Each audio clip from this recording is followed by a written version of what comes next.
और अब बात करते हैं 15वीं विधानसभा की। विधानसभा के पहले सत्र के पहले दिन 199 में से 197 सदस्यों को शपथ दिलाई गई, लेकिन विवाद तब खड़ा हो गया जब 3 विधायकों ने राजस्थानी भाषा में शपथ लेने की मांग कर डाली और इस मांग को लेकर विधायकों और प्रोटेम स्पीकर के बीच कुछ देर तक बहस भी हुई, लेकिन प्रोटेम स्पीकर गुलाब चंद कटारिया ने नियमों का हवाला देते हुए इसकी इजाजत नहीं दी और बाद में 3 में से 2 विधायकों ने हिंदी और 1 विधायक ने संस्कृत में शपथ ली।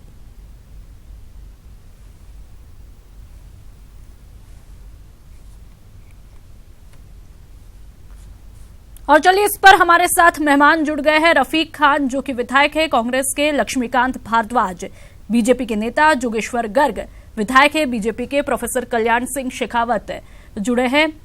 चलिए आप सभी का ईटीवी में न्यूज 18 में स्वागत है। सबसे पहले रफीक सर आपका रुख करना चाहेंगे, अपनी ही भाषा में शपथ नहीं ले सकते तो कहां पर लेंगे रफीक साहब?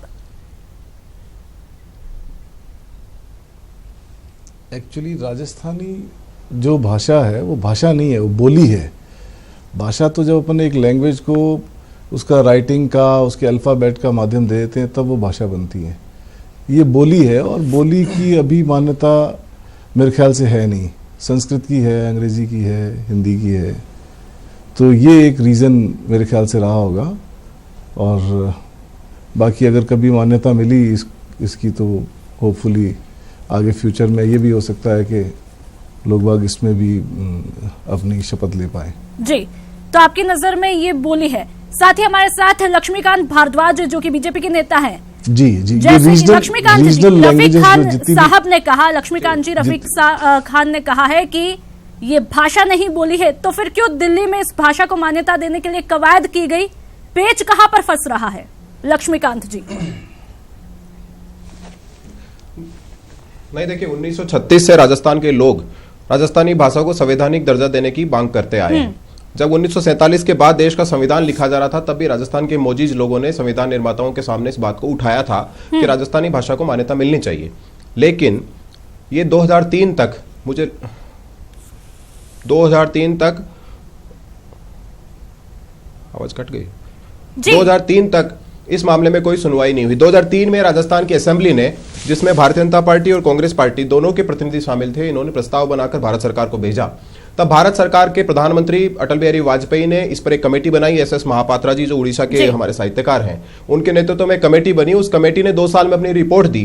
तब तक भारतीय जनता पार्टी की सरकार बदल चुकी थी, मनमोहन सिंह जी प्रधानमंत्री बन चुके थे। 2006 में वो रिपोर्ट जब पेश की गई तब उस रिपोर्ट के आधार पर तब की भारत सरकार ने इस पर एक बिल तैयार किया कि इस बिल के आधार पर लोकसभा में इसको पेश करके इसकी संवैधानिक दर्जा देने का प्रोसेस शुरू होगा। लेकिन पता नहीं किस कारण से कांग्रेस पार्टी की सरकार ने उस बिल को डंप कर दिया, वो बिल आज तक पेश नहीं हो पाया। लेकिन उसके बाद 2009 में राजस्थान की असेंबली ने, भारतीय जनता पार्टी और कांग्रेस पार्टी सब विधायकों ने एक स्वर में राजस्थानी को फिर से संवैधानिक मान्यता देने कर उसको संविधान की 8वीं अनुसूची में शामिल करने की मांग को लेकर फिर एक प्रस्ताव बनाकर भारत सरकार को भेजा। और उस प्रस्ताव यूपीए की सरकार में पेंडिंग रहा 2014 तक, उस पर कोई कार्यवाही नहीं हुई। 2014 के बाद जब हमारी सरकार आई तब उस पर काम शुरू हुआ। राजस्थान में भारतीय जनता पार्टी के चुने हुए सांसदों ने लोकसभा में बार-बार इस इशू को उठाया। आप जानती हैं कि जो अर्जुन मेघवाल हैं बीकानेर के सांसद, अभी केंद्रीय मंत्री हैं, वो जब 15वीं लोकसभा में सांसद बने थे तब उन्होंने वहां पर भी राजस्थानी में शपथ लेने की बात की थी। लेकिन वो जो संवैधानिक मान्यताएं हैं उनका हवाला देकर उनको उसकी अनुमति नहीं मिली थी। उन्होंने बार-बार इसको संसद में राइज किया और उसका परिणाम आज ये है कि 28 भाषाएं ऐसी हैं जो भारत सरकार के पास मान्यता को लेकर पेंडिंग है। उनमें से 3 भाषाएं ऐसी हैं जिसका प्रस्ताव राज्य सरकारों ने भेजा है। उसमें राजस्थानी, भोजपुरी और घोटी, ये 3 भाषाएं ऐसी हैं जिसका प्रस्ताव राज्य सरकारों से द्वारा भेजा हुआ भारत सरकार के पास पेंडिंग पड़ा है। और देखिए, भोजपुरी ऐसी भाषा है जिसको 10 करोड़ लोग बोलते हैं, घोटी ऐसी भाषा है जो हर पहाड़ी राज्य में बोली जाती है, और राजस्थानी वो भाषा है जो राजस्थान में बोली जाती है और प्रवासी राजस्थानियों के मध्य बोली जाती है। हमारा ये दुर्भाग्य है कि राजस्थान में और भारत में इसको मान्यता प्राप्त नहीं है, लेकिन नेपाल में राजस्थानी भाषा को सरकारी मान्यता प्राप्त है। बिल्कुल, और इसके आधार पर अमेरिका की भारत लाइब्रेरी सरकार के में सामने बार-बार अनेक प्लेटफॉर्म पर से रखा गया है।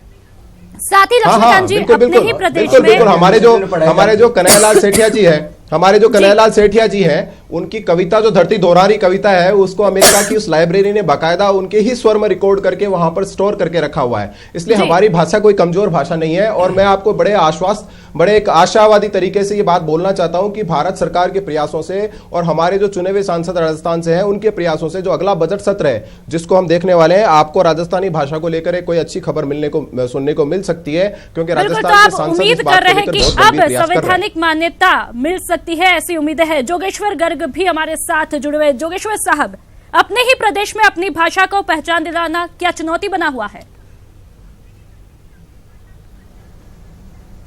नमस्कार। दुर्भाग्य है राजस्थान का, और मैं रफीक साहब की जानकारी ठीक करना चाहूँगा जी। हिंदी से ज़्यादा पुरानी भाषा है राजस्थानी।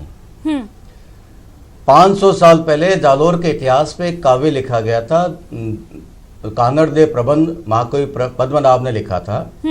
उसको राजस्थानी का पहला ग्रंथ हम मानते हैं, और उधर गुजरात वाले उसको गुजराती का पहला ग्रंथ मानते हैं। उससे पहले मरु भाषा होती थी, जिसकी 2 शाखाएं हुई, राजस्थानी और गुजराती। और तब से ये राजस्थानी भाषा अस्तित्व में है। इसका व्याकरण है और इसका शब्दकोश है। स्वर्गीय सीताराम जी लालस ने इसका जो शब्दकोश तैयार किया, आज से करीब शायद 70-80 साल पहले हो गया होगा वो शब्दकोश तैयार। वो शब्दकोश हिंदी के शब्दकोश से ज़्यादा विशाल है, बहुत बड़ा वो शब्दकोश है, और व्याकरण इसका अपना है ही पहले से ही। और 72 बोलियां इसमें हैं अलग अलग तरह की, और बोलियां जितनी ज़्यादा हो उतना ही उस भाषा को समृद्ध माना जाता है। और इसलिए राजस्थानी भाषा पूर्णतः समृद्ध है, वैज्ञानिक भाषा है, भाषा के रूप में बिल्कुल मान्यता प्राप्त है जनता में और साहित्यकारों में। और इसीलिए यूपीए 2 के समय में लोकसभा में बाकायदा बिल पेश हुआ था, जो राजनीतिक कारणों से पास नहीं हुआ लोकसभा भंग होने तक, लेकिन वो बाकायदा बिल पेश हो चुका था। यदि भाषा नहीं थी तो बिल किसका पेश हुआ? उसमें राजस्थानी भी थी, भोजपुरी भी थी, दोनों को मान्यता मिलनी थी। लेकिन दुर्भाग्य से वो, और अंदर के कारण क्या रहे होंगे वो कांग्रेस वाले ज़्यादा जानते होंगे, लेकिन उसमें महेश जोशी सांसद थे, उनसे भी मैंने संपर्क में था कि भाई इसको आप पास करिए। समृद्ध होने के बावजूद भी इसको संवैधानिक दर्जा प्राप्त नहीं हुआ है, बड़ी हैरत कर देने वाली बात है। साथ ही गिरधारी महिया जो कि विधायक है सीपीएम के, गिरधारी साहब, आपने भी सुना होगा जोगेश्वर साहब ने क्या कुछ कहा, दुर्भाग्य है। अब इस दुर्भाग्य को सौभाग्य में कैसे बदला जाएगा, गिरधारी साहब? देखिए, नमस्ते। राजस्थान में जी जब पहली बार मैं विधानसभा में पहुंचा हूं, तो मैंने पहले ही शपथ ग्रहण करने की राजस्थान भाषा में बात की, तो नियमों का हवाला देते हुए अध्यक्ष महोदय ने मना किया। फिर भी छत्तीसगढ़ के अंदर, छत्तीसगढ़ में वहाँ स्थानीय भाषा में शपथ ली गई। निश्चित रूप से राजस्थान की भाषा पुरानी, जैसे जब राजस्थान की भाषा है तो जिसमें कई ऐसे दो हैं जो प्रचलन में आए हैं। राजिया का दोहा है, जैसे बहुत सारे मतलब लेखक ऐसे साहित्यकार हुए हैं बड़े बड़े, आज लगातार जन चेतना के रूप में साहित्यकार लिखते आए हैं। अब सरकार बीजेपी की रही हो, कांग्रेस की रही, 2003 के अंदर से ये हमारे जो वर्तमान एमपी भी है, मंत्री भी हैं केंद्र में, निश्चित रूप से आने वाले इस विधानसभा चुनाव में ये मुद्दा विशेष रूप से राजस्थान में और साहित्यकारों के जो राजस्थानी भाषा के रूप में निश्चित रूप से ये संघर्ष का रास्ता के रूप में निश्चित तय होगा। निश्चित इस पर एक सरकार को सोचना पड़ेगा। जब छत्तीसगढ़ में हो सकती है, अभी हमारे राजस्थान के अंदर राजस्थानी भाषा में 100 के लगभग स्कूलें में पढ़ाई होती है, जबकि इसी तरह राजस्थानी भाषा में 2,55,06,000 लोग बोलते हैं। इसमें कई विश्वविद्यालय भी चलते हैं, एमए बीए पीएचडी भी की जाती है। फिर उस सूरत में सरकार द्वारा इस पर गंभीरता नहीं दिखा, चाहे बीजेपी हो चाहे कांग्रेस, दोनों ने गंभीरता नहीं बताई है। बिल्कुल, आपके कहने का मतलब है कि बीजेपी और कांग्रेस दोनों ने ही इस पर गंभीरता नहीं दिखाई है। चलिए, प्रोफेसर कल्याण सिंह शेखावत भी हमारे साथ जुड़े हुए हैं। प्रोफेसर साहब, हर राजस्थानी की तरफ से एक सवाल है और सबके मन में एक ही प्रश्न है कि आखिर किस कारण से उसकी मातृभाषा को मान्यता से महरूम रखा जा रहा है?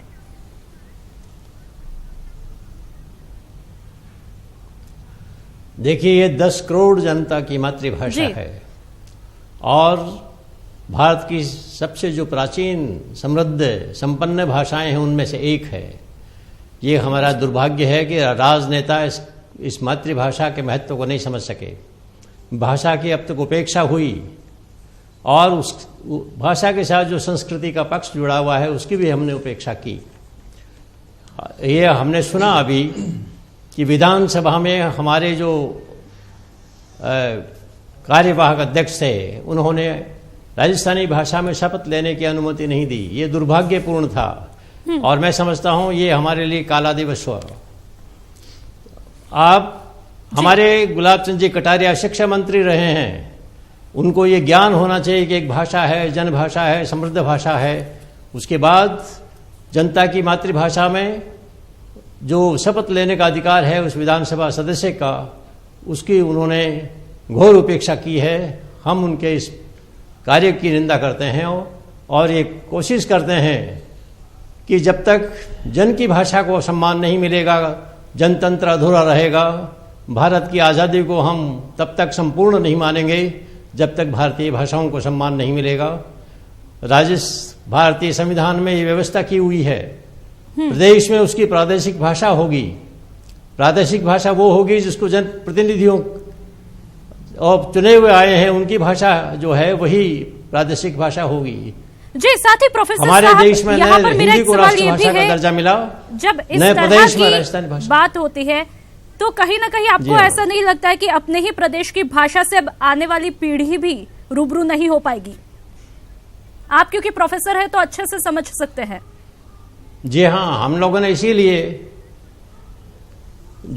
लोगों ने यही आंदोलन चलाया था कि भाषा प्रत्येक युवा के पास पहुंचे, उसको अधिकार हो कि वो अपनी मातृभाषा में पढ़ सके। विश्व के सभी जो शिक्षा शास्त्री हैं उनका मत है कि बालक को शिक्षा उसकी मातृभाषा में दी जानी चाहिए। हमने इस बहुत बड़े महत्व के जो सिद्धांत था उसकी अवहेलना की है। हमने प्रयास किया। आपको यहाँ पे रोकना चाहेंगे, लक्ष्मीकांत जी भी हमारे साथ बने हुए, वो कुछ कहना चाह रहे हैं। जी लक्ष्मीकांत जी बताइए। देखिए, मैं बड़े सम्मान के साथ प्रोफेसर साहब को कुछ बातों को लेकर करेक्ट करना चाहूंगा। आदरणीय प्रोफेसर साहब, गुलाब चंद कटारिया इंडिविजुअल कैपेसिटी में किसी को शपथ नहीं दिला सकते। वो संवैधानिक उनकी मजबूरी है कि जो उस कुर्सी पर बैठता है वो कोई भी व्यक्ति, चाहे उनकी जगह एक्स होता, वाई होता, जेड होता, वो राजस्थानी भाषा में शपथ नहीं दिला सकता था क्योंकि उसकी कानूनी मजबूरियां हैं। और इसका उदाहरण है कि 15वीं लोकसभा में जब अर्जुन मेघवाल लोकसभा में राजस्थानी भाषा में शपथ लेना चाहते थे तब उनको भी शपथ नहीं दिलवाई गई थी। इसलिए किसी एक इंडिविजुअल आदमी को इस पर बात पर टारगेट करना एक गलत बात है। ये एक संवैधानिक मजबूरी है जिसके लिए वो सारी सरकारें जिम्मेदार है जिन्होंने अभी तक इसके लिए प्रयास नहीं किया। लेकिन मैं फिर एक बात कहना चाहता हूं, देखिए सरकार तो इसमें एक अपना पक्ष है ही है। सरकार को तो करना ही करना है चाहिए कि जो इसके लिए जितना सब हो सके। और अगर राजस्थान की वर्तमान सरकार इसके लिए कोई और पहल करना चाहेगी तो भारतीय जनता पार्टी हमेशा हर स्तर पर उसके सहयोग करने के लिए तैयार है। हमारी भारत सरकार इसको लेकर पूरी तरह गंभीर है और उस सरकार के प्रयासों से आज ये स्टेज पर आ चुकी है कि इसकी पूरी फाइल 28 भाषाओं में से केवल 3 भाषाएं शॉर्टलिस्ट की गई हैं, जिसमें राजस्थानी भाषा भी एक शामिल है। इसलिए राजस्थान की भाषा को मान्यता मिले, ये हम सब राजस्थानी वासियों की चाह है। लेकिन इस पर गलत तरीके से इंटरप्रिटेशन खासतौर पर ये जो हमारे प्रोफेसर लेवल के जो हमारे विद्वान हैं इनकी तरफ से नहीं होना चाहिए। दूसरी बात मैं ये कहना चाहूंगा, केवल सरकार की जिम्मेदारी से हमारी बात खत्म नहीं होती, राजनीतिक दलों की जिम्मेदारी से भी हमारी बात खत्म नहीं होती। राजस्थानी भाषा को मान्यता, मैं ऐसा व्यक्तिगत रूप से मानता हूं, जब मैं छात्र नेता था और राजस्थान विश्वविद्यालय में हम लोग छात्रों के हक की लड़ाई लड़ा करते थे, तब हमने राजस्थानी भाषा का डिपार्टमेंट वहां पर खुलवाने के लिए बड़ी लड़ाई लड़ी और कई दिनों तक वहां संघर्ष किया। उसका परिणाम हुआ कि राजस्थानी भाषा का डिपार्टमेंट राजस्थान विश्वविद्यालय में खुला। ऐसी लड़ाई अगर हर व्यक्ति हर स्तर पर जाकर लड़ेगा हमारी भाषा के लिए, क्योंकि वो हर राजस्थानी की भाषा है, वो किसी एक इंडिविजुअल आदमी की भाषा नहीं है, अगर उसके लिए हर व्यक्ति प्रयास करेगा, अपने स्तर पर प्रयास करेगा, तो निश्चित ही रूप से जो हम लोग नहीं देख पाए, हो सकता है थोड़े दिनों बाद हम सब लोग उसको देख पाए, हम सब लोग उसको समझ पाए और हमारी अपनी भाषा हमारे पाठ्यक्रम में पढ़ाई जाए, हमारी एग्जाम्स जो होती हैं उसमें उसका वो राजस्थानी भाषा माध्यम बने और हमारे लोग उस भाषा के माध्यम से चुनकर ब्यूरोक्रेसी में जाएं, हमारे संस्थाओं में जाएं, तब हमारी असली जीत होगी। इस पर किसी को व्यक्तिगत टिक्का टिप्पणी की जरूरत नहीं है, जो सच है वो बात हम सबको बोलनी चाहिए। जी चलिए प्रोफेसर साहब, आपने सुना होगा, अब आप क्या कुछ कहेंगे? मुझे एक बार बोलने देखिए साहब, छत्तीसगढ़ का उदाहरण हमारे सामने है, अभी कुछ दिनों पहले की बात है। आप इस तरह का गुमराह करने की कोशिश न कीजिए। अगर आप गुलाब चंद जी इस तरह का करते तो हम उनका बहुत बड़ा सम्मान करते, एक नया मैसेज जाता, क्योंकि छत्तीसगढ़ का मुख्यमंत्री संविधान उसे मना कर दिया गया था। उन्होंने संविधान अपनी विधानसभा से प्रस्ताव पास करा कर, पर फिर जब अर्जुन मेघवाल को शपथ नहीं दिलाई गई 15वीं लोकसभा में, उस पर आप क्या कहेंगे प्रोफेसर साहब? वो लोकसभा की बात है। आप देखिए, ये इस तरह के ये न बताएं, हम भी समझते हैं लोकसभा की बात के, लोकसभा कोई विदेश की थोड़ी, लोकसभा भी भारत की है। और जो चयनित प्रतिनिधि राजस्थानी में शपथ लेना चाहता था वो राजस्थान से चुना हुआ सांसद कहां पर है? कल्याण साहब, अरे छत्तीसगढ़ कहां है? नुकसान हम देखें भारत में है या बाहर है? धीरे धीरे अपनी भाषा का उपयोग भी छोड़ रहा है। आपकी पहचान जो आपकी भाषा होती है उसका कहीं ना कहीं हास होता हुआ दिखाई दे रहा है। नहीं साहब, नहीं छोड़ रहा है, क्योंकि हमारी जन जन की भाषा है। आज किसी को बोलिए, ये जितने भी आपके सदस्य हैं विधानसभा के, अपनी पत्नी से किस भाषा में बात करते हैं, पुत्र को किस भाषा में बात करते हैं, वे केवल विधानसभा में आकर अपने उस भाषा को भूल जाते हैं। ये हमारा दुर्भाग्य है। जन नहीं भूला है, जन की तो वाणी है ये, और सदियों से वाणी रही है, संपन्न रही है, साहित्य इसका समृद्ध है। उसकी जी चलिए, साथ ही हमारे साथ जोगेश्वर गर्ग जो कि विधायक है बीजेपी के, वो भी हमारे साथ जुड़े हुए, वो कुछ कहना चाह रहे। जोगेश्वर साहब, आप कुछ कहें उससे पहले मेरा सवाल है, आपकी भी सरकार थी, क्या कुछ किस तरह के प्रयास किए गए थे संवैधानिक दर्जा देने में, और क्यों देरी? आदरणीय कल्याण सिंह जी शेखावत साहब का मैं बहुत सम्मान करता हूं। ये लगभग 50 साल से इस आंदोलन को चला रहे हैं और 1981 से मैं स्वयं भी इससे जुड़ा हुआ हूं। और 90 में जब पहली बार मैं विधायक बन के आया, तब मैंने पहली बार ये मांग की थी कि मुझे राजस्थानी में शपथ लेने का अवसर दिया जाए।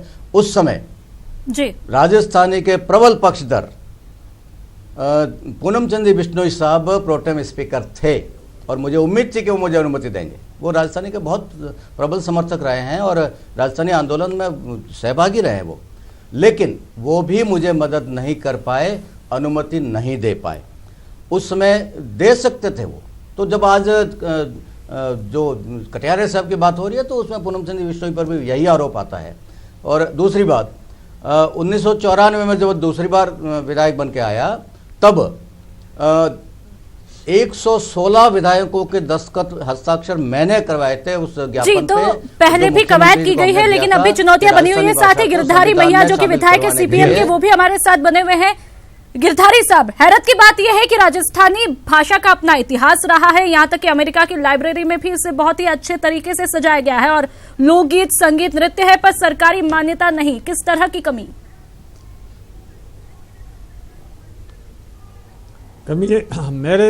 हमने तो पहली बार विधानसभा प्रवेश करने के बाद में ऐसा महसूस किया है। पहली बार जब ये राजस्थान भाषा में शपथ लेने की सभी सदस्यों ने विचार किया, विशेषकर जो बीकानेर से चुन के आते हैं। निश्चित रूप से ये साहित्यकारों ने लगातार इस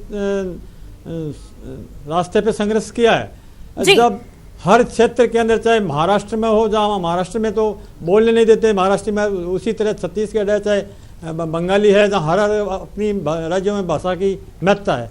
तो हम ये चाहते हैं कि निश्चित रूप से इस अब जो लड़ाई कल से जो विधानसभा शुरू हुई है उस में बिल्कुल, तो आपकी मांग है कि सरकार अब इस पर कुछ कदम उठाए और ये उम्मीद की जाए कि जल्द ही अब राजस्थानी भाषा को संवैधानिक दर्जा दिया जाएगा। तमाम बातचीत करने के लिए बहुत बहुत शुक्रिया। साथ ही हमारे साथ है प्रोफेसर कल्याण साहब भी जुड़े, उनको भी शुक्रिया। रफीक खान जो कि विधायक कांग्रेस के, लक्ष्मीकांत भारद्वाज नेता बीजेपी के, जोगेश्वर गर्ग जो कि विधायक है बीजेपी के, उन सब ने जो सार्थक चर्चा की उसको तमाम जानकारियों के लिए बहुत बहुत शुक्रिया।